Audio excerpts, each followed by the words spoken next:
Hello, everyone, and welcome again to another Teacher Joseph podcast.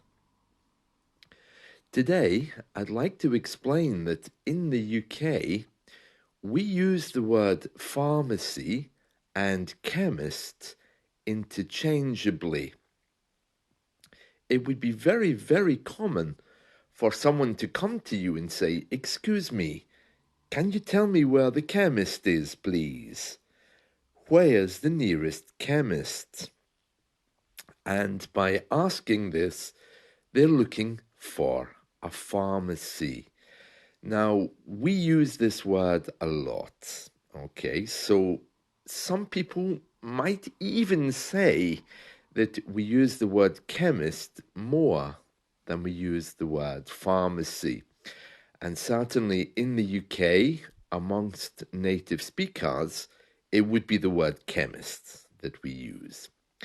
If you ask someone where the pharmacy is, they will completely understand. They won't be puzzled or shocked. They'll still be able to help you, but the word chemist is much more common. We even have companies with chemist in the name.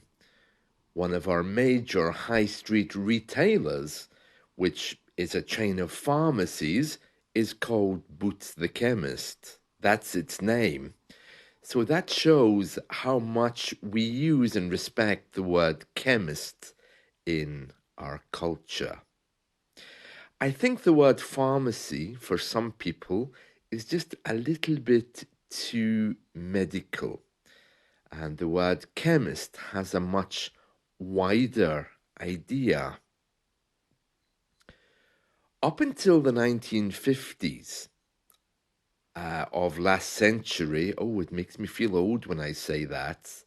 I mean, I wasn't alive in the 1950s, but my parents were. But anyway, up until the middle of last century, when you received your qualification to practice as a pharmacist, the title you were given wasn't pharmacist, it was chemist. And that started to be phased out. That just means changed, but slowly. It started to be phased out over a period of time. But the people rather preferred the word chemist. So even today, you might still see chemist shops with the sign above the door, not saying pharmacy, but saying chemist. I know that some people in the English culture are very keen to preserve some of our history, and actively there are people around who are trying to allow us to save words like chemists rather than change them all to pharmacy. So that might be another reason why we still hear the words. But even for me, if I'm talking to an English person, I'd never say the word pharmacy. I would say the word chemist, and I would expect the person to know exactly what I mean. I only use the word pharmacy if I'm traveling, if I'm not in the country, or something like that. So there we are, pharmacy and chemist.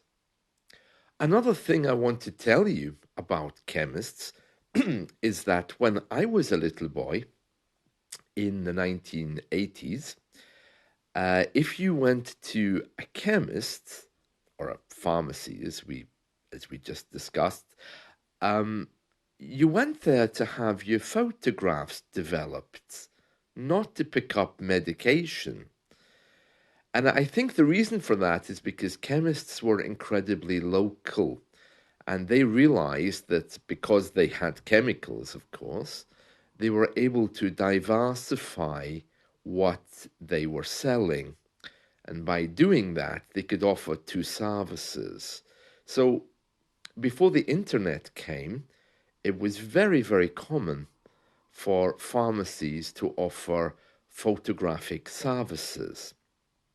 You could have your camera film developed there. It's very interesting because you simply dropped it in and you picked it up a few days or a week later, and they returned the camera film to you so that you always had it in case you wanted more in the future.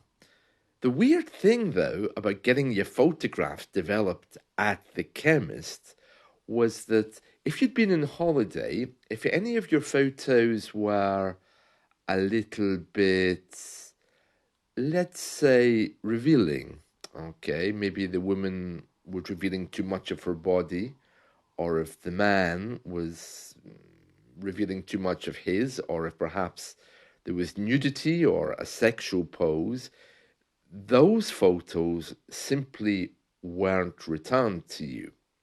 You got the camera film back so you could go somewhere else, but those photos weren't developed. And if you asked, oh, where's the other ones?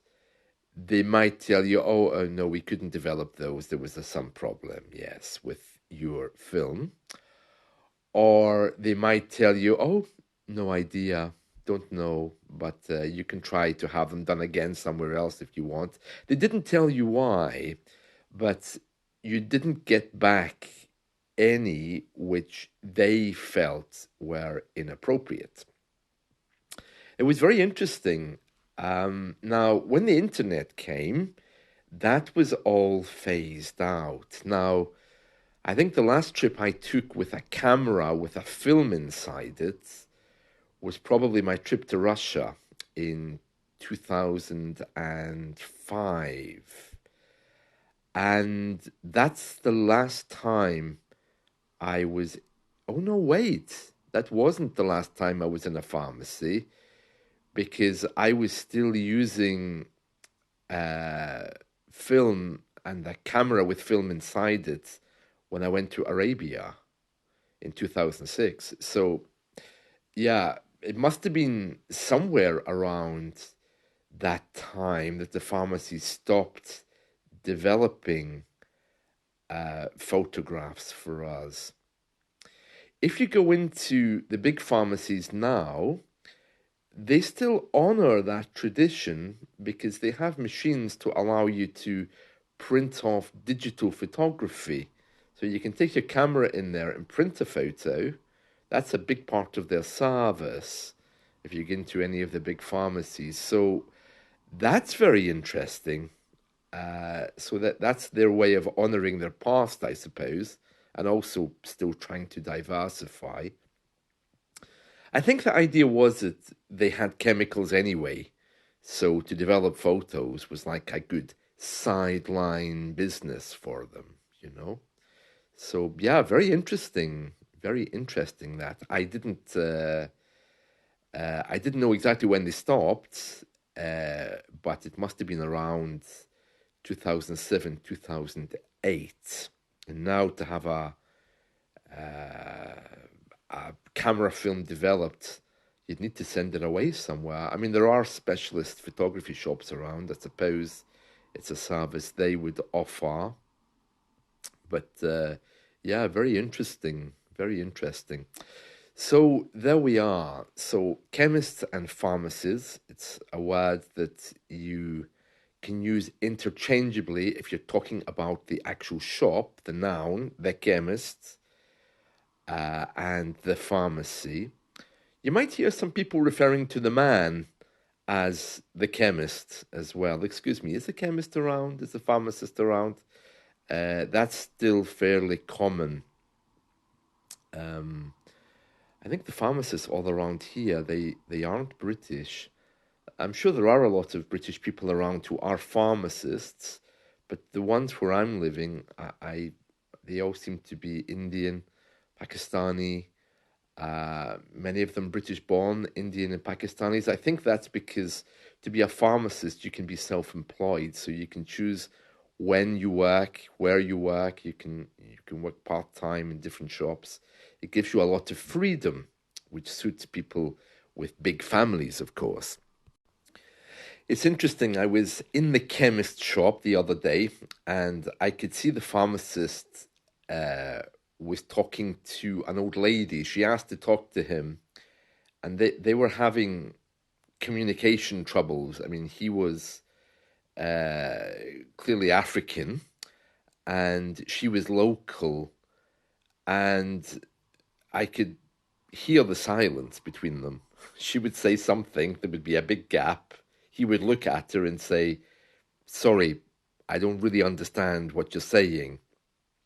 And it was just because the woman had a very strong accent and the place was very small.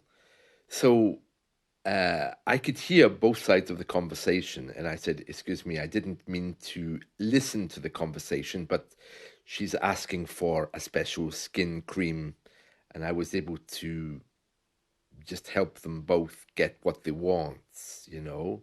And the African was really happy that I had translated, but the woman was a little bit unhappy.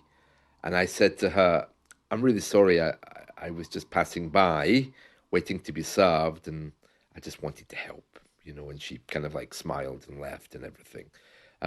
Yeah, but I shouldn't really do that because clearly they were trying to have a private conversation. But then all these pharmacies do actually have private rooms you can go into. So I don't know why he didn't just take her in there, but he wasn't understanding her anyway. So I was glad to be able to help them both in that case. Other news from the UK today is that our king, he's had his official photograph released, the one that's to be used in government buildings.